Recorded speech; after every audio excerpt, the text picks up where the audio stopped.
doing bingo. That's pretty cool. That's really pretty cool. You keep helping your dad doing that. And so you guys are really trying to move around the state. Yes, we are, and our hope is even to go beyond that. As time goes on, we're looking for opportunities to even branch out beyond that. We did give a donation to a couple of shelters in Lima, and that was actually through friends of ours that are through with the NABCJ, National Association of Blacks in Criminal Justice, a group that we just got connected with through doing this. And they have a couple shelters there, and asked if we could give them socks, and so we put together a donation and got down there to Lima. So yeah, we're definitely looking to branch out. All right, so you have 8 kids at home, but you actually have 10 kids in the family, as I understand. Altogether, yes. 8 kids at home, and Doris is at home. Yes. How do you guys manage all of this? Now, I know you have some volunteers working with you, and we're going to talk about ways that people can help with Hannah Socks before we leave the air today, but how do you guys get all this done? Well, like you said, we have volunteers. We have a couple family members that help us out. We put the kids to work. We absolutely have them helping us sort socks out to give to, could be for men, women, children, it doesn't matter. We sort them out and make sure they're in the right piles and the right bags, and so we do get help, and that's again, that's one of those opportunities for us. It's been a real blessing. And the organizations that get your socks get them at no cost. Yeah, absolutely. We don't charge for that. No cost at all. That's really pretty good. This is a great, great project. Hannah, you are just amazing. You have just changed the world all by yourself. It's really a great thing. We're going to talk more about Hannah Socks when we return. We're going to go away for just a second, but don't you leave. We'll be right back.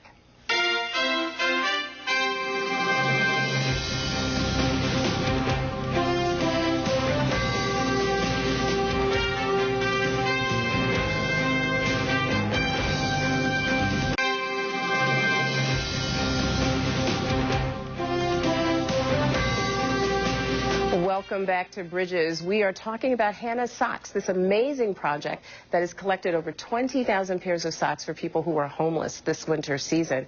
The founder of this organization, of this project, is this incredible little girl sitting to my left named Hannah Turner.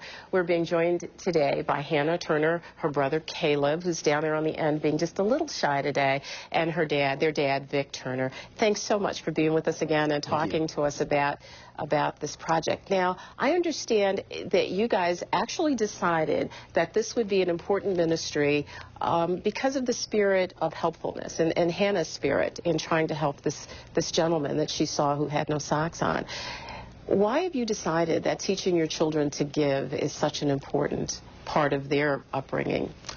Well, it's certainly something that Doris and I have in our backgrounds, that we understand how important it is to be giving. I like the way Archie Manning, who has 2 sons playing quarterback in the NFL, put it. It's nice to be important, but it's more important to be nice. And that to me speaks to the kind of people that we want our children to be. And so you really have to be intentional about that, especially in today's world.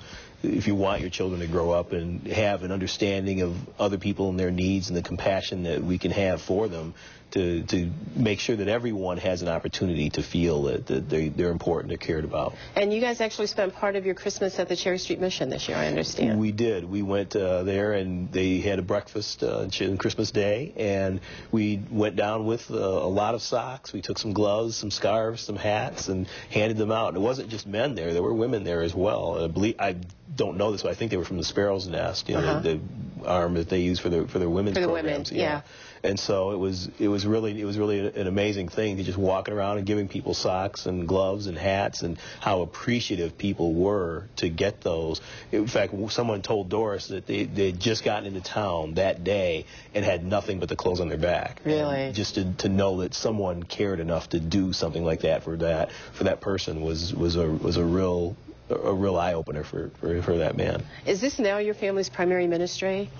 It is, and that's how we think of it. We're not taking any salaries or any money out of this. This is strictly, for us, a labor of love, a labor of compassion, and like I said, something to show our children, set an example for them.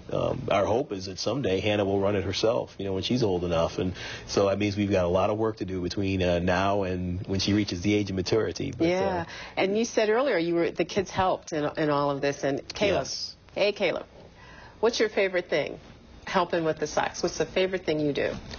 Sorting out the socks. That must be a big, big job. Big job. It takes a lot of time. 20,000 socks is a lot of socks to sort out.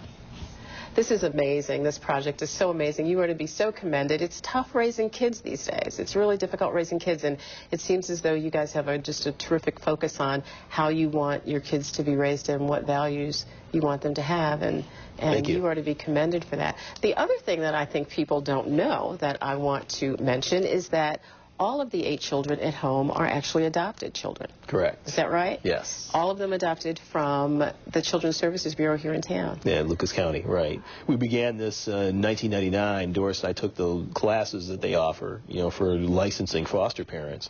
And it was... This Doris that you keep mentioning, I should say this to you, is his wonderful wife, Doris Turner. Not just any Doris, it's Mrs. Turner. I do have a specific Doris in mind, yes. In fact, she's right over there. So, yeah, so we began that, with the classes in the fall of '99. And it was a real eye-opener for us, and again, Doris having 2 older children that are already out of college. What exactly was the eye-opener for you? Well, for me, it was just that there's so many people out there that don't have the stable home that that I grew up with. Right. It was just amazing to me that there's that much of a gap in that area in this here in the greater Toledo area. So that was eye-opening. The things that you hear about during the trainings that no parent would ever want their child to go through, or no child ever wants to see their parent go through. So there was a lot that I was just very naive about, and same with Doris. She had experience raising children, but certainly not, in the difficult situations that many of these folks find themselves through CSB. And you decided, you had no children at home at that time, and you decided, as a result of that, to adopt 1 child. Well, it started that way. Actually, we got our oldest, Robert, we got him in April of 2000. He was a year old, and then the same year, Caleb and Hannah were born. And so, actually, Robert and Hannah are biological siblings. So Children's Services tries to keep families together as much as possible, even if it's in foster care. And so we ended up that year, we went from no kids in the wintertime to 3 under the age of 2. Oh my stars! By the end of the year, so it was definitely a change for us, but a change for the better. And now you have 8. Yes. And the ages are? Let's see, 8, 7, 7, 6. 3 5-year-olds and a 2-year-old. Oh my goodness, that's amazing. What would you say to people who are thinking about adopting, but who might be a little tentative about it? I can understand that. I was frankly a little bit gun shy at first. It took some time for me to get to that point where I was ready to do it. Gun shy about what, though? Just about being a father. I didn't have that experience in my background. I wasn't a parent before.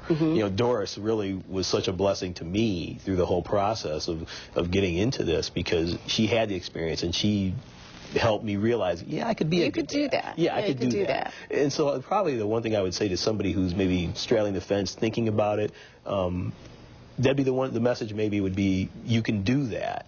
You have to be ready to be flexible. Things are going to change. You're going to have some adjustments to make. It won't always be easy. It won't always be fun, but it will be rewarding in a way that nothing else is.